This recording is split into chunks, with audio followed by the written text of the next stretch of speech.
Welcome to the fifth and final episode in a Legendarium series about King Henry V of England.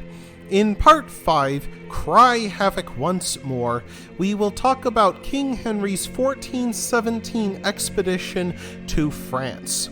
After a series of victories, which left him the master of Normandy, an unexpected murder within the French royal family offered him the chance to become King of England and France, but would he live long enough to take it?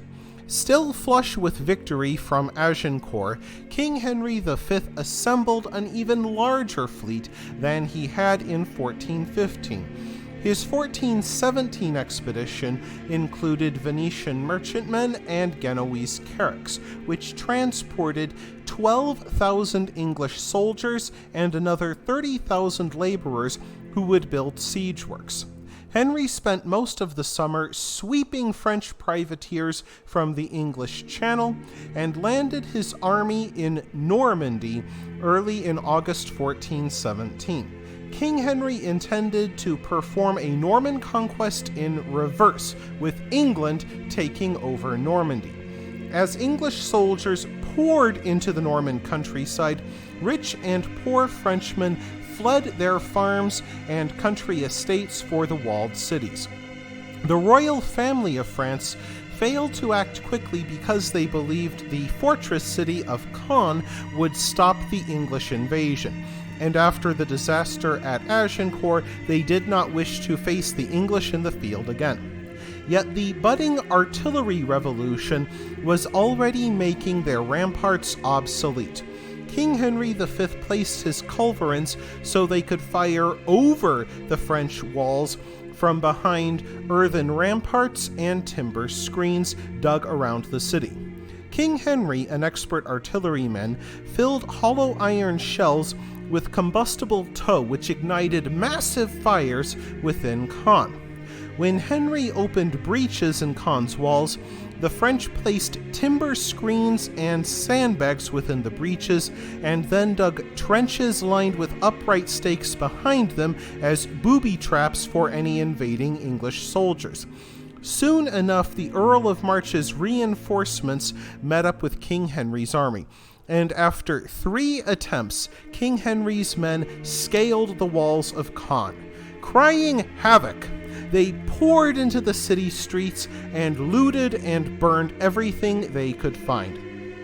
King Henry turned the city of Caen into his base for the conquest of Normandy. Before year's end, Henry had taken the city of Falaise, and by spring of 1418, Henry overran most of Lower Normandy.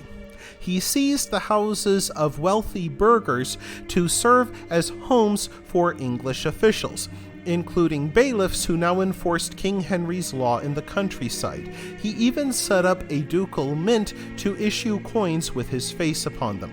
In the fall of 1418, King Henry laid siege to Rouen, which housed many of the impoverished refugees who had fled his war.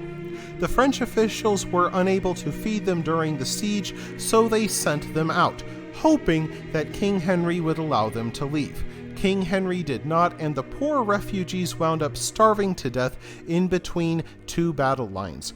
And that battle only ended in January 1419 when the starving French finally surrendered. King Henry forced them to pay a ransom of 300,000 crowns to prevent their city from being burned to ashes. So why was King Henry so successful in his invasion of Normandy?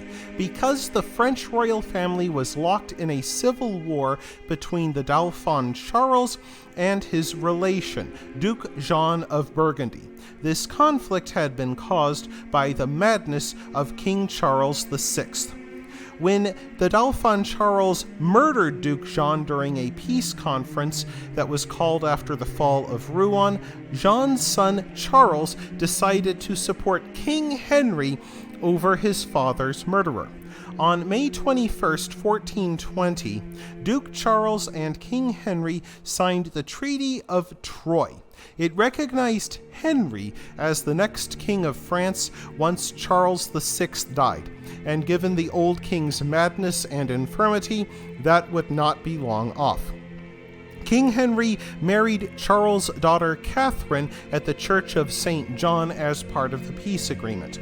The new royal couple went home to England in 1421 and embarked on a 5-month tour of the English countryside. They became a celebrity couple, the beautiful French princess and the victorious king.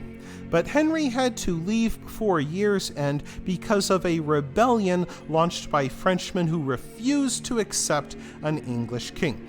And while he was gone, Catherine gave birth to his first and only son, Henry VI. While laying siege to Meaux Castle, King Henry contracted dysentery, declined fast, and died on August 31st, 1422, at the age of 35.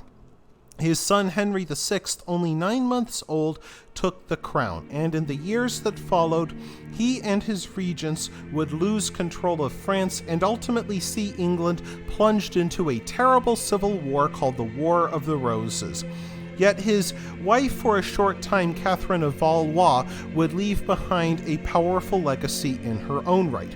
Despite a royal law that forbade her from getting married, Catherine married a Welsh squire named Owen Tudor, and together they had a son who would eventually win the War of the Roses and become King Henry VII. In time, King Henry VII would have a son named King Henry VIII, one of the most infamous kings in English history. That wraps things up for this episode of The Legendarium. I hope you enjoyed the series. If you did, press like. If you want to see more, press subscribe. And if you've got anything to say, let me know in the comments section. Thanks again for joining me, and I hope you have a great rest of the day.